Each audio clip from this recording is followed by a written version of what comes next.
ESPN has come out with their final 53-man roster projection for the Washington Commanders, and there were 5 surprise cut candidates on their list here that I'm going to be breaking down in just a second. Also, stick around to the end of today's show, where I'm going to be breaking down a couple of signings that the Washington Commanders have made over the last 48 hours. And before we get into today's action, make sure you subscribe to the channel. Today was the first day of Washington Commanders training camp. All the players ended up reporting this afternoon. So if you want to become an expert on the 2023 Washington Commanders, this is the place for you. We're going to have daily and free content for you guys on the Washington Commanders. We're going to be keeping you updated on who's doing well in practice, who does well during the preseason games, all these different things. If you want to become an expert on the Washington Commanders here in 2023, click that subscribe button right now.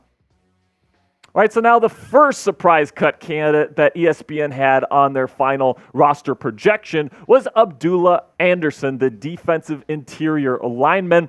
And, you know, this is something that I thought, at least in my opinion, I think Abdullah is going to end up making the final roster. And what was a little bit interesting to me was that they only projected the Commanders to have 4 interior defensive linemen on the final roster: Jonathan Allen, Daron Payne, Phidarian Mathis, and John Ridgeway, which seems a little bit light to me, all right? That just seems like, you know, especially with all the special teams and all the goal line sets that you're going to want to play during the season, it seems like you're going to want to have more than 4 guys. Now, the Washington Commanders on defense usually only have 2 interior defensive linemen on the field at one time. Jack Del Rio loves to go to those nickel formations with 4 down linemen, but this just seems a little light to me. And even then, right, like with 4 guys, I would probably rather have Abdullah Anderson over John Ridgeway. Take a look at their Pro Football Focus grades from the 2022 campaign, and Anderson was the better player. In fact, a much better player. So I'm not really sure why ESPN thinks that John Ridgeway is going to be the guy at that position. I'm guessing their reasoning is he's been on the team before, he's been in this defense, and they like him, so they're going to keep him. But even then, I think they brought in Abdullah Anderson for a reason, and I think that he's got a pretty darn good shot of making the roster. But let me know what you guys think. If you could only pick one of these 2 gentlemen to be that 4th defensive tackle on the final 53, let me know who that's going to be for you. Will it be John Ridgeway? Give me a JR. Or is it going to be Abdullah Anderson? Give me an AA. This is going to be the pinned comment on today's show. So YouTube's going to throw you an ad break here in just a couple of seconds. Take advantage of that time by answering today's pinned question. Then another pretty surprising cut candidate, at least for me, was Jonathan Williams, somebody that played a little bit for the Commanders in 2022, had 37 carries and just over 150 yards and no touchdowns. And they only have the Commanders keeping 3 running backs on the final 53-man roster. That's going to be Brian Robinson Jr., Antonio Gibson, and Chris Rodriguez Jr., the rookie out of Kentucky. And I'm definitely interested to see what Chris Rodriguez Jr. is going to be able to do here in his rookie season. Of course, taken in the 6th round this year. Apparently, new offensive coordinator Eric Bieniemy absolutely loves this kid. But, you know, you look at what they already have established, they really like Jonathan Williams, right? They really like him on their team. So I'm not really sure if he's going to be a cut candidate. I think that he might, maybe they put him on practice squad or something like that, but I definitely think that Jonathan Williams is going to be somebody that could end up being on the Commanders here in 2023. Now, we got some more surprise cut candidates from ESPN coming your way, but first, if you are heading to Washington Commanders training camp practice, if you're going to be in attendance, you're going to need some Commanders gear this year, and lucky for you, we got a great t-shirt combo for you guys on the Fanatics website. Go to chatsports.com/Commanders combo to get your hands on this really awesome t-shirt combo from our friends at Fanatics. I love that short sleeve burgundy t-shirt, perfect for training camp there with the Commanders logo or helmet on there, I should say. I think it's perfect if you're going to be ending up going to training camp practice this year. So go to chatsports.com/Commanders combo to get your hands on this awesome t-shirt combo today. And then somebody that played quite a bit for the Washington Commanders that ESPN does not have making this year's roster is slot cornerback Rashad Wildgoose. All right, so he had 16 tackles last year, 3 pass breakups. Didn't play a ton, but he did play some last season. And he showed some good things. You know, he definitely wasn't the best player on the Commanders secondary last year. And then they also have them cutting Troy Apke as well. And these are 2 guys that made the roster last year that played a little bit for the Commanders in 2022, and now they're getting the axe, plain and simply because the Commanders ended up adding some pieces to their secondary this year. This is what ESPN has as their projected cornerbacks heading into 2023. You got Kendall Fuller, Emmanuel Forbes, the rookie Jartavius Martin, probably somebody that's going to be playing a lot of nickel corner for them this year.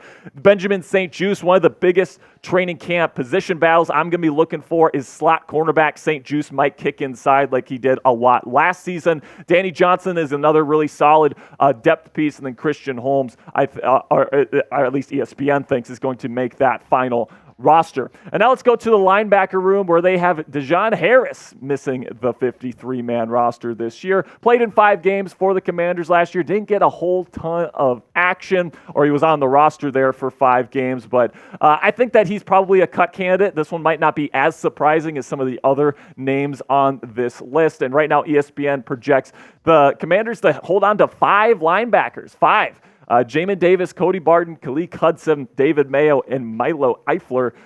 And, you know, I think it's probably going to come down to the Eifler versus Dejon Harris kind of conversation if they want to carry that 5th linebacker. Some teams carry 4, some teams carry 5. It'll be interesting to see what the Commanders value here at this position heading into the 2023 season. And I'm just not too sure it's going to be 5 this year. I think Eifler and Harris could potentially get the boot if neither of them really show their worth on special teams, but that's definitely going to be an interesting thing to watch here during Commanders training camp over the next month or so. So now coming up here, I'm going to be breaking down the signings of wide receiver Byron Pringle and kicker Michael Badgley that were made here just in the last 48 hours. I'm going to be giving you my thoughts on that here in just a second. But first, if you want to help us out here at the Commanders Report, and you want a free and easy way to help us out, and you appreciate the work that we do for you here, giving you guys Commanders content every single day for free, go ahead, do me a favor, click that thumbs up icon and like today's video. Really do appreciate all the support. And without further ado, let's talk about some of these signings, man. They signed Michael Badgley yesterday to kind of maybe light a little bit of fire under Joey Sly's ass a little bit. Now, I don't really think that he needed it. I think Joey's a really good kicker. I think that he's going to be just fine, and I actually think he's going to end up winning this position. Badgley is somebody that's a veteran presence. He's going to definitely challenge Sly here during Commanders training camp and really make him earn that position heading into the 2023 season. But my money is still on Mr. Joey Sly. I think he's still one of the better kickers in the National Football League. There was a reason why Badgley was still available at this point in free agency, and I still think Sly's still got it. Now let's shift to the signing that they made today, which was wide receiver Byron Pringle. Now, Pringle played a little bit with offensive coordinator Eric Bieniemy, and they just played with the Bears last season.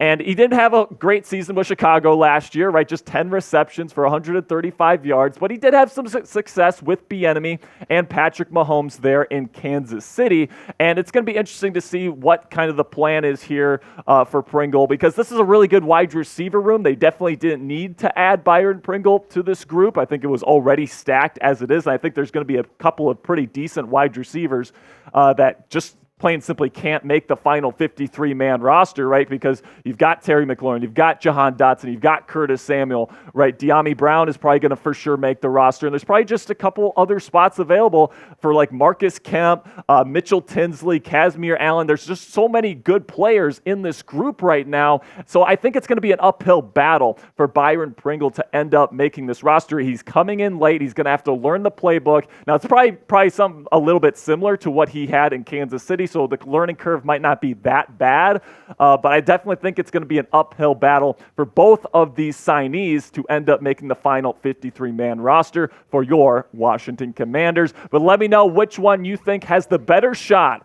at making this final Commanders 53-man roster. Do you think Michael Badgley's got that better shot, type MB, or do you think it's Byron Pringle, the wide receiver? Give me a BP down there in the comments section. That'll be it for today's show. Commanders fans, really do appreciate all the support. Make sure you click that subscribe button because we're going to have a bunch of great stuff coming your way covering Commanders training camp, preseason games, heading into the to week 1 of the 2023 NFL season. It's going to be a great year, guys. Cannot wait to cover it with y'all. I will see you guys later, and as always, hail to the Commanders.